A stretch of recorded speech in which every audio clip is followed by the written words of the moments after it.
published by Youssef El-Qaidi. El-Qaidi is a correspondent of the website Morocco World News. He extensively writes about the recent socio-political upheavals in the MENA region. In this brief interview, I asked him first for a brief presentation of his work. As you know, my book is somehow a new trend in Moroccan cultural criticism. Few books have been written about how cultural otherness manifests in Moroccan works. There has been a very groundbreaking book written by Edward Said and was published in 1978 entitled Orientalism. So this book set the ground for a new criticism, which is cultural representation. So if Western writers comply with the colonial discourse and stereotype the image of the Orient as fixed in time and space, backward, primitive, and exotic, as Edward Said argues, through what prisms and through what molds the Moroccan novelists envisage the West? How do they represent the Western cultural other? Do they represent the West objectively?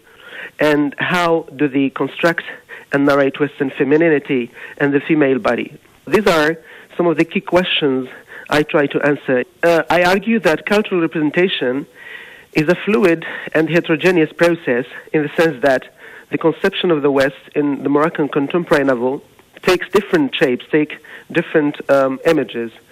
The representation of the West succumbs to the dynamic, historical, social, cultural, and political mutations and changes. More importantly, the writer's gender, personal experiences, and complex backgrounds are always determining factors in the shaping of the Western other in such a way. Hence, I speak of images of the West instead of the image of the West in the novel, in novels under study. I show how some contemporary Moroccan novelists draw a tarnished image, a very negative image of the West, while we find others clean this image out of any negative traits whatsoever. Sometimes this ambivalent conception of the West characterizes the text of the same writer who contradictorily seems to both accept and reject cultural otherness. And this is somehow I see it as schizophrenic, because combining two different and contradictory attitudes would seem to me very, very ambivalent. The novel, in fact, is just a reflection of the attitudes we have in our daily reality.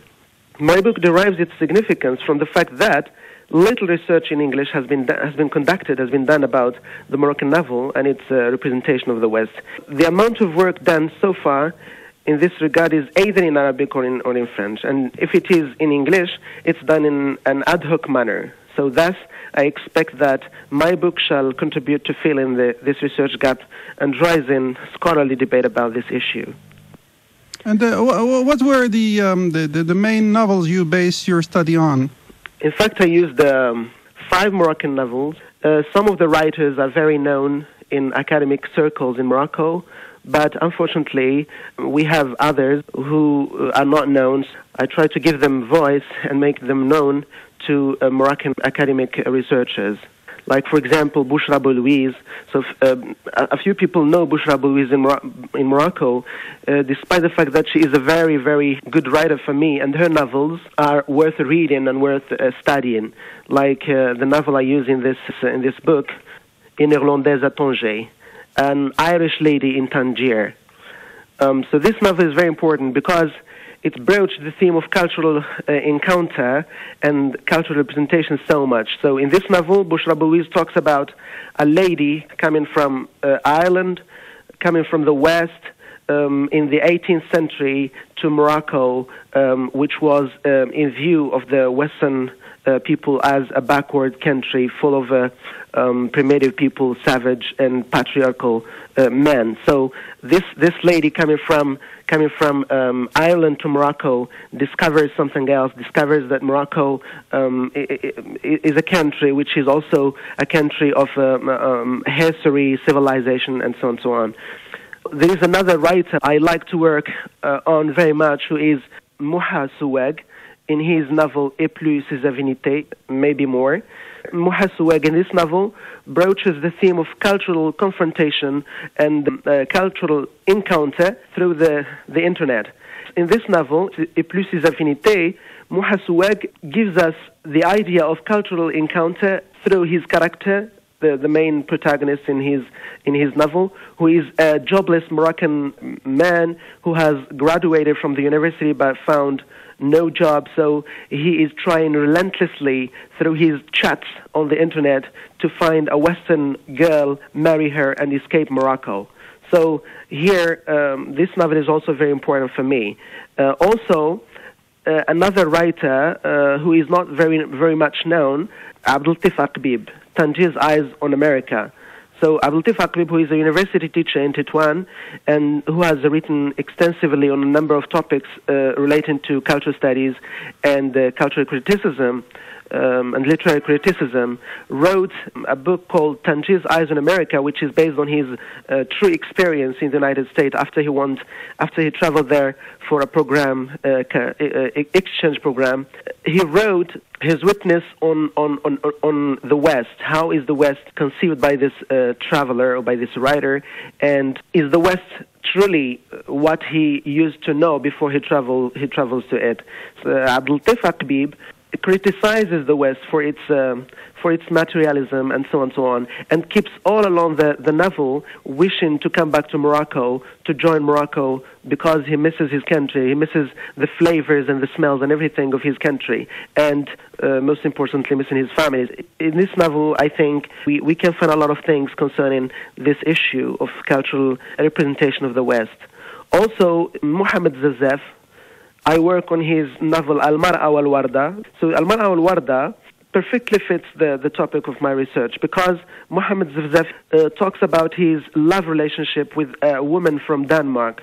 Mohamed Zafzaf developed a very, very fascinated attitude towards the West, and especially towards Susie, and he considers her the savior, and he criticizes everything related to Morocco while idealizes everything related to the West, and awaits for Susie to come from the West, from Denmark, and save him from Morocco, from poverty, from marginalization, from oppression, and from despotism. There are different images. Some of the writers I mentioned idealize the West, some of them reject and denigrate the West. Yeah, and can you give me a brief idea about the main conclusions you came out with through the study of all these novels? I mean, something you would like to highlight about your research in general terms? I can conclude and say that this book takes the Moroccan contemporary novel as its subject matter. Why the Moroccan contemporary novel? Because there are studies that deal with Arabic novel in general, and when you read such books, you find just a little hint to the Moroccan novel. The theme of cultural otherness has always been a vital component of the novel Joining Morocco, perhaps because of the geographical proximity between Morocco and the West. This cultural other, this geographical entity called the West, has been always present in the Moroccan imagination, especially in the imagination of Moroccan writers. So the study demonstrates that the image of the West is variable and takes different manifestations. It's not static. It's not fixed. It is not homogeneous and static, but heterogeneous and mutable, depending on the historical, socio-cultural, and political conditions between Morocco and the West in general. So the image of the West is sometimes motivated by the psychological and ideological backgrounds of the writer. To many Moroccan contemporary novelists, the West is a utopian place and a model to be emulated. Other writers reject, denigrate, and undervalue it. So sometimes, as I mentioned earlier, both attitudes are dialectically negotiated and ambivalently put together.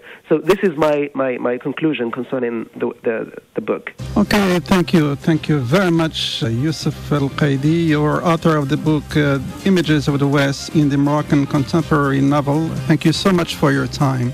Thank you very much, and I'm very glad to talk to your audience and present my book. Thank you so much.